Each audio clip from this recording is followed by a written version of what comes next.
Army chief general Asif Munir نے کہا ہے کہ ریاست کے علاوہ کسی بھی ادارے یا گروہ کی جانب سے طاقت کا استعمال ناقابل قبول ہے۔ ریاست کے علاوہ کسی بھی گروہ کی مسلح کارروائی قبول نہیں کریں گے۔ SPR کے مطابق علماء کرام و مشائخ سے ملاقات کے دوران army chief general Asif Munir نے کہا کہ کسی بھی نسلی، لسانی اور فرقہ وارانہ امتیاز کے بغیر پاکستان تمام پاکستانیوں کا ہے۔ آرمی چیف نے یہ بھی کہا کہ کسی کے بھی خلاف عدم برداشت اور انتہا پسندانہ رویے کی کوئی جگہ نہیں ہے۔ بالخصوص اقلیتوں اور کمزور طبقوں کے خلاف عدم برداشت اور انتہا پسندی کی کوئی جگہ نہیں ہے۔ ISPR کے مطابق علماء کرام و مشائخ نے متفقہ طور پر انتہا پسندی، دہشت گردی اور فرقہ واریت کی مذمت کی ہے، جبکہ آرمی چیف نے علماء مشائخ سے گمراہ کن پروپیگنڈے کے تدارک پر زور دیا۔ فورم نے متفقہ طور پر غیر قانونی مقیم غیر ملکیوں کی وطن واپسی کی حمایت بھی کی ہے۔ فورم نے انسداد اسمگلنگ اور ذخیرہ اندوزی اور بجلی چوری کے خلاف اقدامات کی حمایت کی۔ اسی بارے میں مزید بات کریں گے، ہمیں جوائن کیا ہے بریگیڈیئر ریٹائرڈ راشد ولی صاحب نے۔ بریگیڈیئر صاحب، ایسے حالات میں جب معاشرے میں ہمیں تقسیم کو کم کرنا ہے، ختم کرنا ہے، یہ واضح پیغام کتنی اہمیت کا حامل ہے آپ کی نظر میں؟ دیکھیں، یہ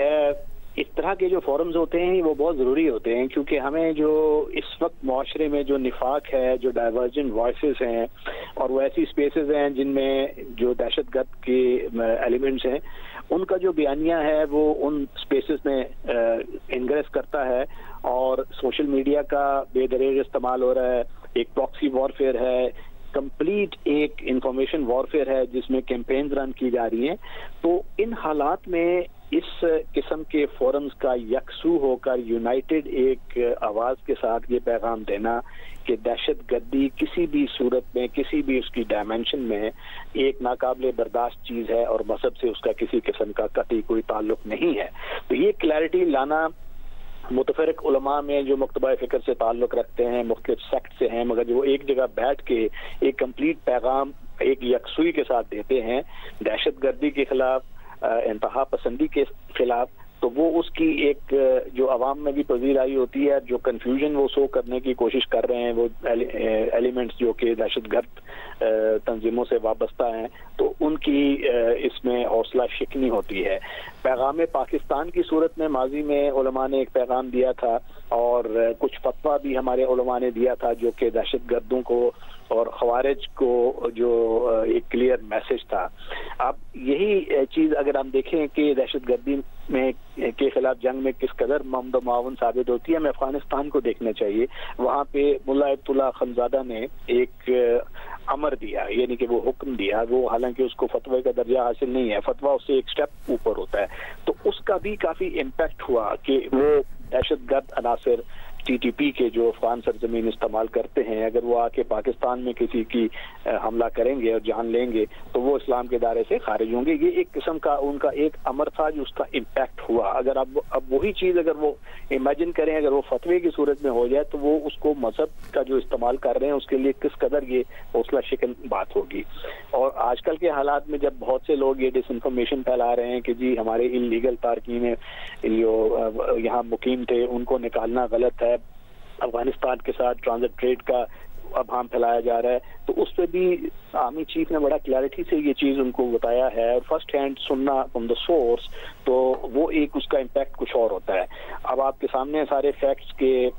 کسی بھی جو رجسٹرڈ افغان کو یہاں سے نہیں چھیڑا جا رہا، بلکہ یہ وہ لوگ ہیں جو کہ غیر قانونی طور پہ مقیم ہیں، کسی ڈیٹا بیس میں نہیں ہے، اور ان کو کوئی بھی دہشت گرد تنظیم، کوئی بھی جرائم پیشہ تنظیم اپنے مقاصد کے لیے استعمال کر سکتی ہے۔ تو یہ اس گمراہ کن پروپیگنڈے کے تدارک کے لیے بھی ایسی انٹریکشنز بہت ضروری ہوتی ہیں، اور ہمیں یہ بھی دیکھنا ہے کہ ایک ٹرانزٹ ٹریڈ والا جو تھا اور انٹری ریجیم جو سنگل انٹری ریجیم ہوا، دنیا بھر میں پاسپورٹ اور ویزا کے ذریعے آمد و رفت ہوتی ہے، تو یہ کیسا ایک قانون تھا کہ جس کے تحت وہ ملٹیپل ویزا رجیم سے 76 سال سے آ جا رہے تھے، اور اس کا شاخسانہ یہ تھا کہ ہمارا ایک انلیگل اسپیکٹرم پیدا ہو گیا جس کی جڑیں دہشت گردی جرم کے ساتھ اس قدر جڑ گئی کہ پھر اب وہ حالات ایسے آ گئے ہیں کہ ملٹی ڈائمینشنل چومکھی جنگ لڑنی پڑ رہی ہے پوری قوم کو، اور اس کا خمیازہ ادا کرنا پڑ رہا ہے۔ تو ان ساری چیزوں کے تدارک کے لیے جو سٹیپس گورنمنٹ نے لیے ان کو مذہبی سینکشن بھی واضح طور پر یہ جو سٹیپس لیے گئے۔ ہمارے ساتھی رہیے بریگیڈیئر صاحب، اس وقت معروف عالم دین ساجد میر صاحب نے ہمیں جوائن کیا ہے۔ ساجد میر صاحب، یہ کہنا کتنا آپ اہم سمجھتے ہیں کہ نسلی، لسانی اور فرقہ وارانہ امتیاز کے بغیر پاکستان تمام پاکستانیوں کا ہے، اور پھر اقلیتوں اور کمزور طبقوں کی بات کی گئی، میک شور کیا گیا کہ ان کا تحفظ یقینی بنایا جائے گا، پرائرٹی بیسس پر ہے؟ بہت شکریہ جی. آج کی میٹنگ جو آرمی چیف نے بلائی تھی، اس میں تمام مسالک اور تمام دینی جماعتوں سے تعلق رکھنے والے چیدہ علماء کثیر تعداد میں جمع تھے، اور اس میں بات ہوئی سوشل میڈیا کی، اس کو کنٹرول کرنے کی، اس پر جو غلط پروپیگنڈا کیا جاتا ہے یا دین کے حوالے سے جو بے بنیاد باتیں کی جاتی ہیں ان کے تدارک کی بات ہوئی، فرقہ وارانہ اتحاد کی انہوں نے بات کی، اور لیکن زیادہ فوکس جو ہے نا وہ دو موضوعات پر تھا. ایک سب سے زیادہ تو افغانستان کے ساتھ اس وقت جو صورتحال افغانیوں کے ساتھ چل رہی ہے، اور جس طرح پاکستان مجبور ہو کے انہیں یہ کہنے پر حکومت پاکستان مجبور ہوئی ہے انہیں کہنے پر کہ وہ غیر قانونی طور پر مقیم افغان جو ہے وہ ملک چھوڑ دیں اور اپنے ملک چلے جائیں. اس صورتحال پہ بات ہوئی، اس کی وجہ اس کی وجوہات انہوں نے ایکسپلین کی. اور دوسرا غزہ اور فلسطین میں امت مسلمہ کو بحثیت مجبوری جو مسئلہ درپیش ہے، اس سلسلے میں اپنے موقف کو، پاکستان کے موقف کو اور آرمی کے موقف کو انہوں نے واضح کیا. افغانستان کے حوالے سے انہوں نے یہ وضاحت کی اور بڑی ضروری وضاحت تھی وہ، اور بڑی اہم بات انہوں نے کی کہ جیسے ابھی آپ کہہ بھی رہے تھے کہ تمام افغانیوں کو نہ نکالنے کا فیصلہ کیا گیا اور نہ نکالا جا رہا ہے. انہوں نے بتایا کہ 14 لاکھ کے قریب ایسے لوگ ہیں جو ویلڈ ڈاکومنٹس رکھتے ہیں، ان کو ہم نے نہیں چھیڑا. اس کے علاوہ 6-7 لاکھ یا اس سے زیادہ ایسے افغانی ہیں جو ایک قسم کے ٹرانزٹ کے طور پہ پاکستان میں مقیم ہے. طالبان کی حکومت آنے کے بعد انہیں افغانستان چھوڑنا پڑا، اور وہ انہیں امریکہ، برطانیہ اور یورپی ملکوں کا پروگرام اپنے ہاں بسانے کا ہے، لیکن عارضی طور پہ وہ پاکستان میں فی الحال مقیم ہے، انہیں نہیں چھیڑا جا رہا. انہوں نے کہا تقریباً 1.5 لاکھ، صرف 1.5 لاکھ کے قریب ایسے افغانی ہیں جو کہ بغیر ویلڈ ڈاکومنٹس کے پاکستان میں مقیم ہیں، اور وہی لوگ ہیں جو انہی میں سے ایسے لوگ ہیں جو کہ دہشت گردی کی وارداتوں میں ملوث رہے ہیں. اور انہوں نے مثالیں دے کر بتایا کہ فلاں جگہ پہ اگر میاں والی میں یا فلاں جگہ پہ اگر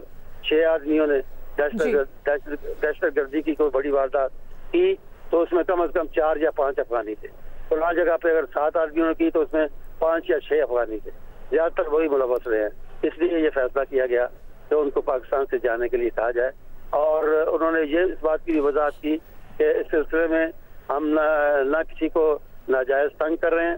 اور نہ کسی کو پر زیادتی کر رہے ہیں، بلکہ خوش اسلوبی سے کوشش کر رہے ہیں کہ وہ ملک چھوڑ دیں اور اپنے ملک میں چلے جائیں. یہ اس کا بنیادی مقصد میٹنگ کا انہوں نے یہ بتایا کہ جو بات یہاں ہو رہی ہے، میں چاہتا ہوں کہ علماء کرام کے توسط سے، ممبروں محراب کے توسط سے اسے ملک بھر میں پھیلایا جائے، لوگوں کی ذہن سازی کی جائے، ان کو بتایا جائے کہ یہ افغانستان کے بارے میں یا افغانیوں کے بارے میں جو پالیسی موجودہ اختیار کی گئی ہے اس کی وجوہات کیا ہے اور اس کی کیوں اتنی ضرورت تھی. تو علماء اس تقریر کے بعد جو اپنے تاثرات بیان کیے ان میں تقریباً اس بات پہ تقریباً نہیں بالکل ہی کہنا چاہیے کہ اتفاق کیا اس سے کہ ہم انشاءاللہ آپ کی خواہش کے مطابق اور ملک کے مفاد میں اس بات کو عام کریں گے اور ممبروں محراب میں اپنے آواز کو استعمال کرتے ہوئے پبلک تک پہنچائیں گے. ٹھیک ہے. علامہ ساجد میر صاحب اور بریگیڈیئر ریٹائرڈ راشد ولی صاحب ہمارے ساتھ موجود ہیں. ہم اس وقت جوائن کیا ہے دفاعی تجزیہ کار سید محمد علی صاحب نے. محمد علی صاحب، یہی بات اس کو آگے لے کے بڑھیں کہ ایک فورم کی طرف سے متفقہ طور پر یہ میسج آیا ہے کہ غیر قانونی مقیم غیر ملکیوں کی وطن واپسی کی حمایت کی جاتی ہے، اور اس حوالے سے جو بھی کوئی پروپیگنڈا کیا جا رہا ہے اس کو ختم کیا جائے گا، اس کے تدارک کے لیے کردار ادا کیا جائے گا، ذہن سازی کی جائے گی عوام کی. یہ کتنا اہم ہے؟ بہت شکریہ جی. دیکھیں، یہ جو غیر ملکی غیر قانونی طور پر پاکستان میں مقیم ہیں، ان کی ملک میں واپسی کے حوالے سے جو علماء و مشائخ نے ریاست کے ساتھ سپورٹ کا اور یکجہتی کا اظہار کیا، یہ اہم ہے. لیکن اس کے علاوہ میں مختصراً آپ کو 4 پہلو ایسے بتانا چاہتا ہوں جو اس سے کہیں زیادہ اہمیت کے حامل ہیں. سب سے بڑی بات یہ ہے کہ دیکھیں، جب تمام مکاتب فکر کے جید علماء آرمی چیف سے ملتے ہیں اور ریاست کے اوپر اپنے اعتماد اور